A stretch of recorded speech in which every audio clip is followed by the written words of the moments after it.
pero yo me quiero centrar ahora brevemente en la planificación de la Operación Urano, porque parece que los soviéticos se levantan una mañana, así te lo venden, ¿no?, en las películas y en los documentales, y dicen, bueno, venga, ya está aquí todo preparado, vamos a acercar a los alemanes, pero no, o sea, la Operación Urano es una operación que llevó 2 meses de planteamiento, en el que me parece que es el 12 de septiembre, aquí en este libro, lo tengo aquí también, de Vibur, Stalingrado de Vibur, te lo explica muy bien cómo es el proceso bueno, cómo se planifica esto, y ya llega un momento en el que Stalin llama a Zhukov a Moscú, allí al cuartel general de Stalin, y le dice, ¿cómo resolvemos esto? Lo que quería Stalin era atacar con lo que tengamos, con lo que sea, atacar, que de hecho ya se habían producido varios ataques por los flancos de Stalingrado, pero habían salido mal porque el sexto ejército estaba ahí bien posicionado y bien fuerte, pero llega un punto que le dice a Zhukov y a Vasilevsky, le dice, oye, ¿qué hacemos aquí? Y entre Zhukov y Vasilevsky van a desarrollar lo que es su plan, que básicamente es mantener la ciudad como sea, haciendo que los alemanes se decasten en ella, mientras se van a juntar a dos potentes unidades que, llegado el momento, más o menos para noviembre, van a iniciar este cerco. No sé qué valoración haces tú de la planificación de esta operación. Vamos a ver, es que no solo es la planificación de esa operación, siempre parece que es Urano, ya, es que son dos, Urano, claro, y Marte. Y las dos parten de la misma idea, es decir, si algo han entendido bien los mandos soviéticos es que en la guerra de movimientos los alemanes siguen dándole sopas con onda. No está preparado el ejército soviético aún para una guerra de movimientos, pero precisamente tienen la posibilidad porque los alemanes ya no están en una guerra de movimientos. Tú lo has dicho, en Stalingrado, ¿qué ha pasado? Que primero llega una división Panzer, luego llega otra, luego atacamos, vaya, parece que metemos otra, metemos más refuerzos, y al final tienes al sexto ejército entero peleando por una ciudad que no tiene el más mínimo valor. ¿Y qué sucede? Que están inmovilizados. Es decir, ahora ya no están en movimiento. Hasta ese momento atacar al sexto ejército era un suicidio. Ahora están donde los queremos, metidos hasta el cuello en un agujero. Lo único que tenemos que hacer es rodear ese agujero.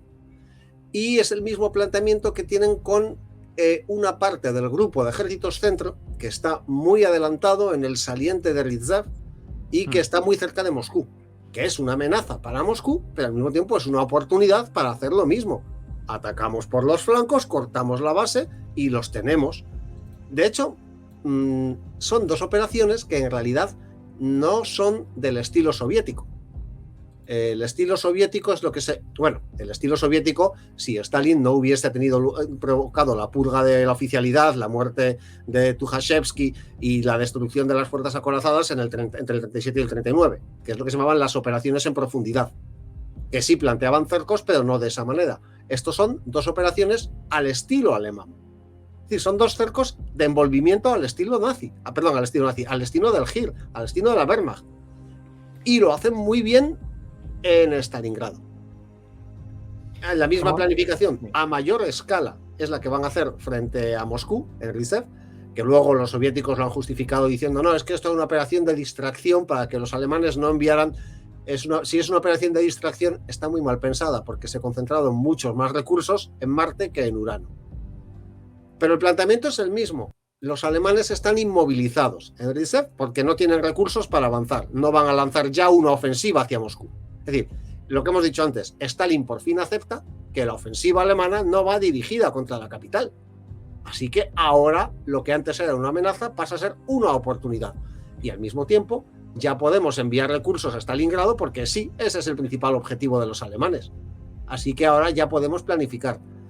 Y hasta ese momento lo único que se ha hecho ha sido enviar tropas para reforzar al 62 ejército, que es el que está defendiendo Stalingrado, el ejército de Zhukov, y que llega, hay un momento en la batalla, en la tercera ofensiva del sexto ejército contra Zhukov, que es que los soviéticos quedan reducidos a una orilla, a la orilla del Volga, nada más.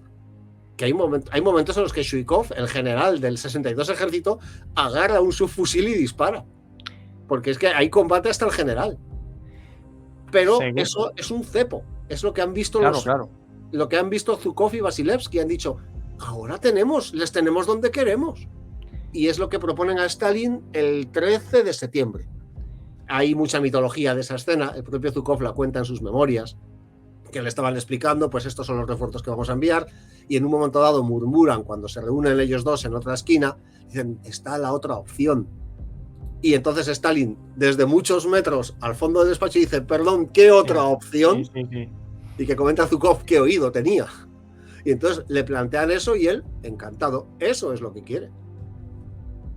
Entonces, claro, eso lleva una planificación enorme. Recordemos que Stalingrado, si hubieran tenido las líneas férreas que iban desde Moscú a Stalingrado, pero claro, es que el frente ha avanzado mucho. Stalingrado, para abastecerlo, hay que dar un rodeo prácticamente. Y lo que tú has dicho antes, acumular fuerzas lleva tiempo. No será simplemente enviar tropas. Primero, no tienen que verlas, hay que moverlas de noche. Hay que tener mucho cuidado con la aviación alemana, que no descubra que te estás concentrando. Tienes que suministrarles, tienes que preparar depósitos de combustible, tienes que preparar depósitos de municiones, tienes que planificar bien todos los movimientos, coordinar a las unidades y al mismo tiempo tienes que lograr que Stalingrado siga ahí. Porque como caiga Stalingrado, de pronto los alemanes no tienen más que seguir o fortificarse. Claro. Entonces, es que es muchísimo trabajo logístico. Es que volvemos a lo de siempre. Logística.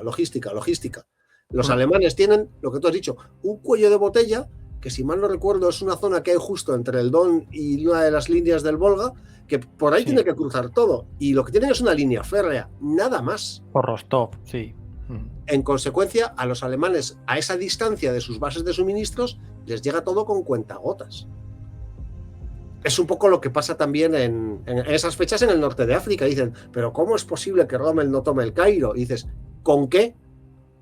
¿Con qué? Está aislado al final de una línea de suministros de miles de kilómetros en un puto desierto. Y todo le tiene que llegar por una carretera de 2.000 kilómetros que llega desde Trípoli. Y eso lo que consigue llegar a través de un cuello de botella en el mar que está cubierto de bombarderos aliados. Entonces, cada litro de gasolina que le llega, se han perdido 30 litros por el camino. Necesita más litros el camión que consume, que le lleva la gasolina, que lo que le va a poder casi... Claro, de hecho, si consigue llegar hasta el Alamein es porque ha cogido los suministros ingleses en Tobruk. Pero los alemanes en la Unión Soviética no tienen ni siquiera esa opción, porque los soviéticos no han dejado nada por el camino, no se han olvidado ni un bidón de gasolina. Entonces, no solo el sexto ejército está inmovilizado, es que tampoco está bien suministrado ya a esas alturas. O sea, está bien suministrado para lo que está haciendo, pero para cualquier emergencia no tiene. Es más, las tropas acorazadas del cuarto ejército Panzer ya se están preparando para pasar el invierno. Como ya han llegado a la conclusión de que, bueno, esto se va a alargar un poco, pero tampoco hay tanto peligro, pues se están dedicando a preparar sus tanques para el invierno, a acuartelarse y a disponerse para todo. Y además lo que has dicho antes, Hitler ya ha anunciado que la ciudad ha caído, de que hay que preocuparse.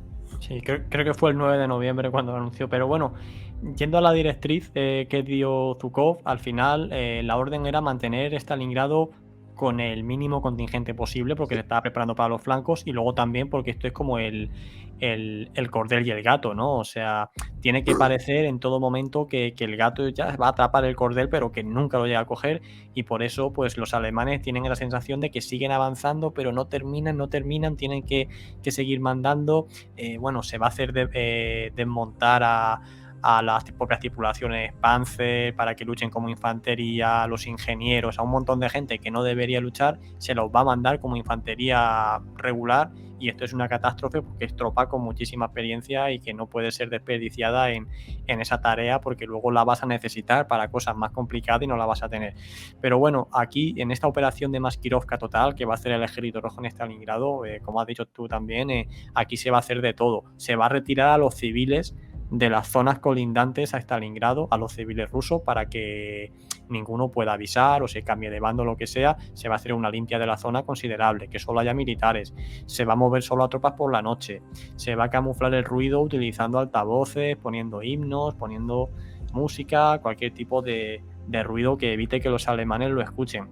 Y luego también un hecho muy importante es que no se va a atacar cerca de la ciudad, como así habían hecho las primeras ofensivas de septiembre, sino que se va a intentar atacar lo más alejado posible, que además están los aliados de Alemania, pero la razón principal, además de que están los aliados de Alemania, es que no darle ningún tipo de oportunidad al sexto ejército para poder defenderse a sí mismo y para poder maniobrar, porque va a estar atascado donde está y no tiene esa capacidad de reacción para ir rápido a taponar las brechas. Cosa que hubiese pasado si a lo mejor en vez de atacar, no sé, a 50 kilómetros de la ciudad, hubieran atacado a 10 kilómetros. Entonces, todo está muy bien pensado. Y luego también los soldados del Ejército Rojo, la palabra cerco no se nombró en ningún momento. Quiero decir que si los alemanes obviamente sabían, porque al final se sabe que vale, que se están concentrando, pues bueno, van a lanzar algún ataque, pero pues ellos piensan como mucho que va a ser un ataque local, que va a servir pues, para avanzar un par de kilómetros en el frente, dar un pequeño susto, pero no se imaginan nunca que van a iniciar una operación con 2 ataques en profundidad buscando su retaguardia para acercar. O sea, eso es lo que nunca se esperan bajo ninguna circunstancia. Claro, no se esperan que les van a hacer la misma jugada que hacen ellos. Claro. Y tampoco se esperan, bueno, también lo que decíamos antes de preparar, es que tampoco se esperan, es decir, lo que tú has dicho, un pequeño ataque y avanzar un poco. Es que incluso el cerco de Stalingrado forma parte de un planteamiento más complejo. Es decir, hemos hablado antes de lo que era la teoría de las operaciones en profundidad. O sea, es el pensamiento operativo soviético. La idea, tal y como se desarrolló en los años 30, es que las operaciones no tienen sentido por sí mismas, sino como parte de un todo. Entonces, la operación de cerco contra Stalingrado te va a permitir situar a tus tropas en una posición de ventaja, incluso antes de que haya caído Stalingrado, para una subsiguiente operación para intentar cortar las líneas de comunicaciones del Cáucaso. Es decir, no solamente hay que planificar un ataque contra Stalingrado, además hay que planificar el siguiente. En consecuencia, los alemanes se pueden esperar muchas cosas, pero no que los soviéticos estén planteándose las cosas de esa manera a ese nivel. Es de nuevo el desprecio por el enemigo.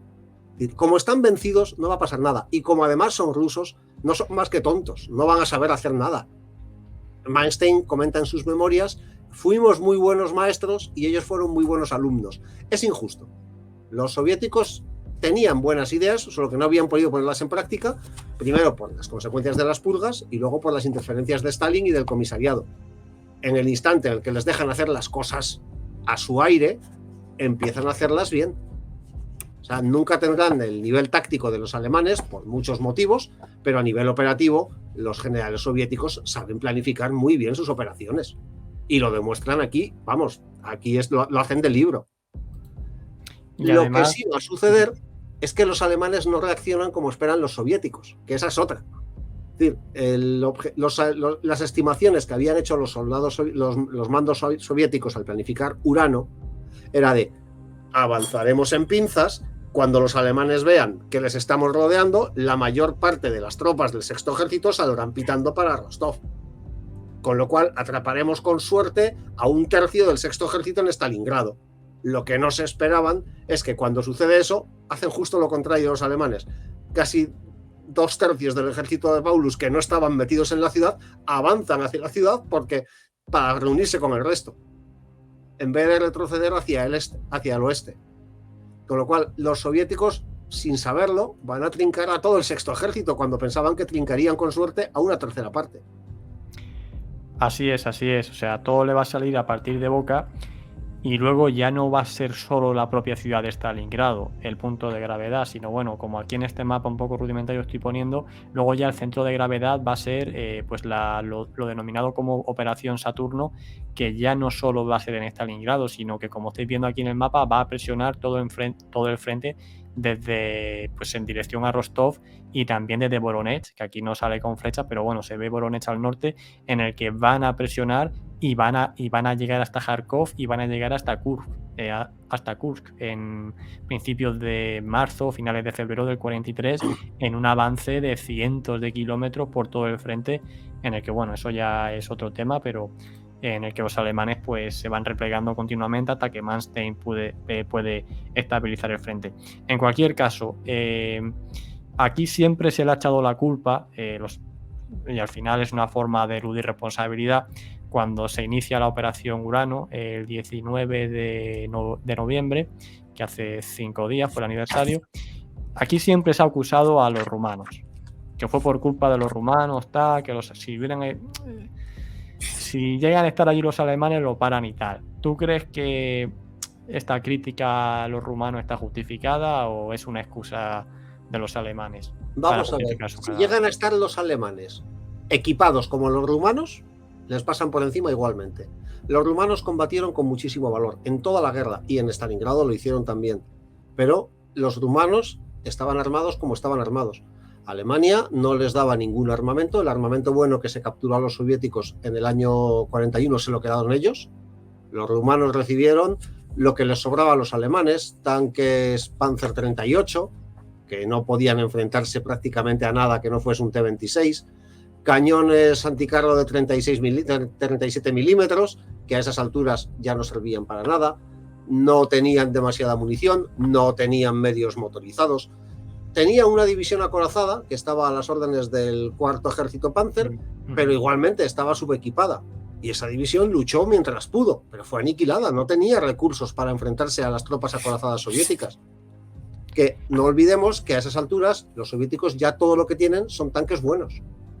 Vale, el T-34 no es la maravilla que han vendido muchos. El T-34 es un tanque que tiene mucho potencial, pero que en el 42 no estaba aprovechado por su torre de 2 tripulantes, su falta de comunicaciones de radio, pero comparado con un par T-38, es que no tienes ni que disparar, puedes pasarle por encima y dejarlo chafado, literalmente. Sí.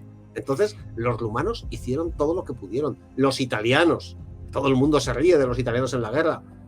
Teniendo en cuenta el número de bajas que tuvieron, poca risa. O sea, combatieron con lo que pudieron, pero es que no tenían nada con lo que combatir y combatieron con muchísimo valor. Pero claro, hay que echarle la culpa a alguien, como tú bien has dicho. Pues mira, si la culpa va a ser de quien no les dio el armamento. Los rumanos, adecuadamente armados, al menos podían haber frenado a los soviéticos un par de días. Pero si no tienes armas, sí, ¿qué iban a hacer? No. ¿Escupirles? De hecho, hay muchos informes de los rumanos quejándose y solicitando más equipo y demás, advirtiendo que están viendo algo, hay movimiento de... No se espera lo que se esperaban, pero que hay muchos avisos y tal. Los alemanes, pues, les prometen, sí, no os preocupéis, que tal, mandan a oficiales alemanes, que sí, que os vamos a instruir mejor, que no que sea, pero no va a llegar este equipo tan necesario. En cualquier caso, como reserva, cuando se produce este ataque, si no recuerdo mal, está el 48 Cuerpo Panzer, que está compuesto por la primera división blindada rumana, sí, y por la 22 Panzer, que es la famosa anécdota esta de que estaba... De los ratones. De los ratones, de la paja y tal, pero bueno, en cualquier caso va a ser una división que creo que tenía solo 45 Panzer. Ahí está, es que tenían, me parece recordar que en el momento que intentaron ponerse en marcha fue cuando descubrieron que como habían preparado los tanques para pasar el invierno con paja, los habían llenado de paja para que no se congelaran los motores, la paja se había llenado de ratones y se lo habían comido todo, se habían hecho los nidos con el cableado. Y no es una tontería, no sé si tú has tenido alguna vez un hámster en casa. No. De chaval teníamos un hámster de mi hermana y tenía la costumbre de fugarse todas las noches, yo lo veía pasar. O sea, tendrías que ver qué habilidad tenía para salir de la jaula. Y una vez se hizo fuerte debajo de la lavadora y empezó a hacerse un nido. Se comió todo el aislante de la lavadora. Que es lo que les pasa a los tanques alemanes. Yo además me lo imagino en plan cortometraje de Tony Jerry, montones de ratones con un sombrerito con una estrella roja lanzándose hacia los tanques. Y sí, la división rumana es prácticamente aniquilada, la alemana solo consigue poner en marcha la mitad de un batallón, es con lo que tienen que luchar, y al final, pues con eso no puedes parar nada. O sea, todo se junta para perjudicar a los alemanes. También hay que tener en cuenta que el cerco no es solamente un cerco. La doctrina soviética del cerco es: las fuerzas acorazadas hacen la penetración, que es Urano. En el instante en el que se juntan, consolidan y esperan a que las fuerzas de infantería, establezcan una doble línea. Una línea hacia el interior para contener la bolsa y una línea hacia el exterior para contener ataques. Y inmediatamente lanzamos una ofensiva. Las fuerzas acorazadas avanzan para separar el frente, para aislar la bolsa.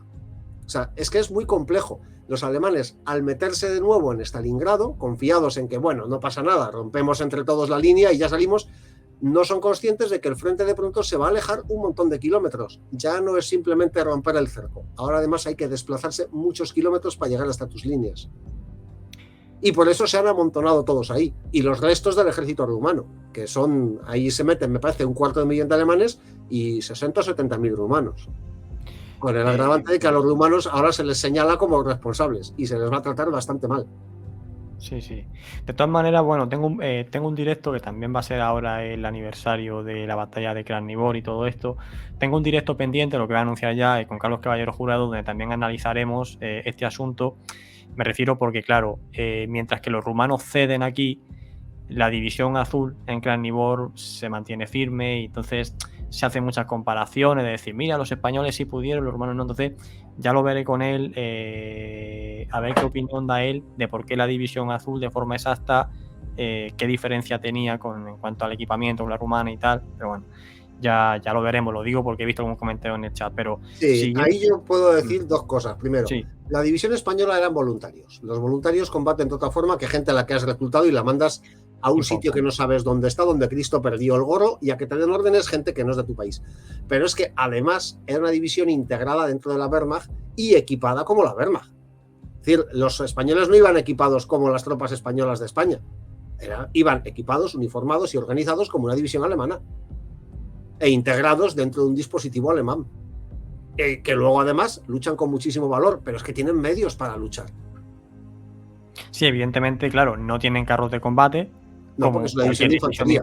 Claro, porque es una división de infantería, pero efectivamente tienen más armas antitanques que los rumanos, y luego también pues ese componente de más artillería, tienen mejores armas individuales, tienen una mejor distribución. No olvidemos que el ejército rumano está organizado como está organizado, con una tropa y una oficialidad que viven separados, igual que el ejército húngaro, igual que el ejército italiano, mientras que las normas del ejército alemán y llegado un momento en el soviético es que todo el mundo combate y que los oficiales no deben vivir mucho mejor, que tienen que vivir como los soldados, que no puedes tener a los soldados de criados.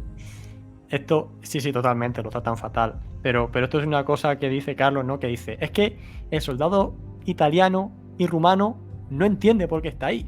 El español sí. Hablando de la motivación. Claro. Hay un comentario, ¿sabes? Recuerdo, no sé si conoces una serie documental que se emitió en los 80 y que sigue siendo muy buena, se llama El Mundo en Guerra. Luego se hizo una edición en DVD en los años 90 que tengo. No, ya no tengo DVD. Pues había, en la parte dedicada a Stalingrado, iban siguiendo el diario de un soldado alemán que murió en Stalingrado. Y hay un momento en el que él se queja de cómo los soviéticos no dejan de luchar y salen de las alcantarillas y detrás de las ruinas, fanáticos. Y dices, perdona, majo, el que está a 4.000 kilómetros de su casa invadiendo la casa de otro, eres tú. Ellos están en su casa. Es decir, es que para cualquiera que no esté, para cualquiera con dos dedos de frente, dices, ¿pero qué hago yo aquí a orillas del Volga? En una ciudad de la que no había oído hablar en mi vida. Porque esa es otra. ¿Quién había oído hablar de Stalingrado antes de la batalla de Stalingrado?